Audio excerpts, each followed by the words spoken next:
Então, sobre as férias forenses, né, tradicionalmente o judiciário brasileiro ele fechava suas portas literalmente em dois períodos no ano, no mês de janeiro e no mês de julho. Aí no ano de 2004, a emenda constitucional número 45, ela modificou o artigo 93, inciso 12, estabelecendo que a prestação jurisdicional ela deve ser ininterrupta, de modo que ela acabou com as férias coletivas dos juízes e dos desembargadores nos tribunais de segundo grau de jurisdição, estabelecendo que, quando não houver expediente regular forense, o judiciário deve funcionar num sistema de plantão.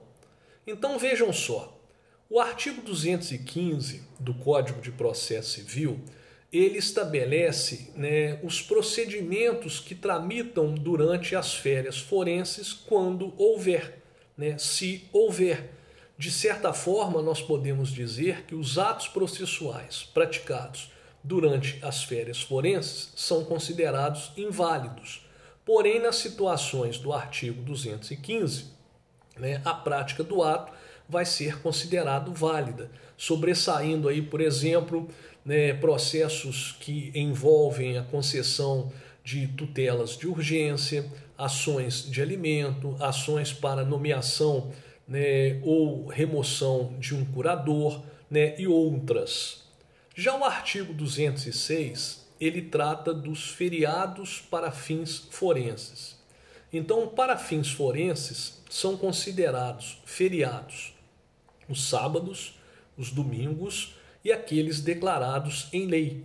Então, nos feriados forenses, como regra, não são praticados atos processuais. Então, como vocês podem perceber, em relação aos feriados declarados por lei, estes podem ser declarados por leis federais. Nesse caso, não haverá expediente em nenhuma repartição pública, inclusive expediente forense, em todo o território brasileiro. Então, como exemplo, podemos citar 1º de janeiro, dia da confraternização universal, podemos citar 21 de abril, dia de Tiradentes, 7 de setembro, dia da independência. Mas os feriados também podem ser declarados por leis estaduais e podem ser declarados por leis municipais, como, por exemplo, o dia que se comemora o aniversário da cidade.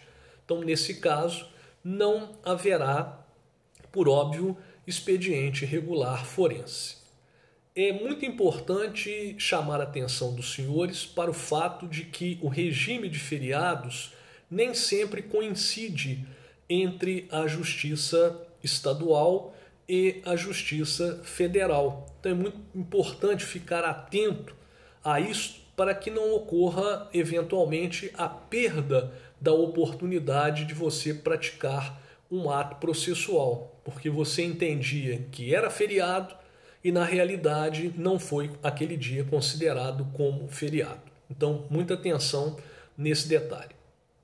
Com relação ao lugar da prática dos atos processuais, nós podemos dizer para os senhores que, em regra, os atos processuais devem ser praticados na sede do juízo. Aí alguém pode falar o seguinte: Jefferson, isso está muito vago. Onde está localizada a sede do juízo? A sede do juízo ela é estabelecida na Lei de Organização Judiciária. Cada estado tem a sua lei de organização judiciária. Então a sede do juízo é o local no interior do fórum onde o juiz ele exerce as suas funções. Por exemplo, 11ª Vara Cível da comarca de Juiz de Fora. É para lá que todos os dias o juiz titular se desloca. Lá ele deve ser encontrado das 12 até as 18 horas, que é o horário do expediente forense. É lá que ele despacha as petições, que ele recebe os advogados das partes e que ele realiza as audiências. Então, essa é a sede do juízo, local como regra, onde o ato processual deve ser praticado. Agora, existem exceções.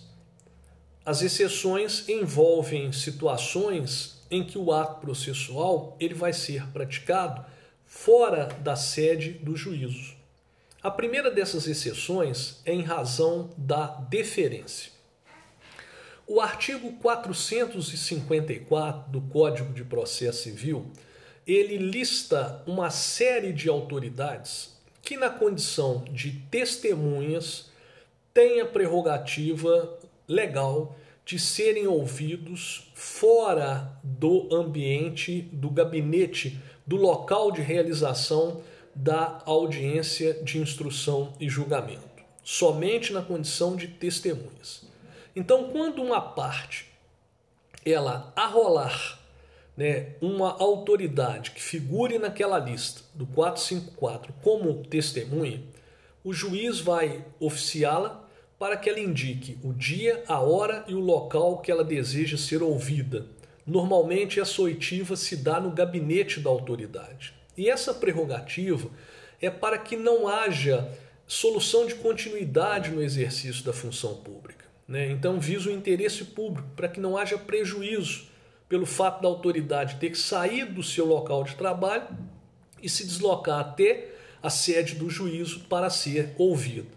Então, a autoridade indicando, respondendo ao ofício, no dia indicado e no próximo do horário, o juiz mais o serventuário se deslocam para o local e lá colhem o depoimento da testemunha. Então, essa é a primeira exceção. Mas existem outras, que nós vamos debater com os senhores daqui a alguns instantes.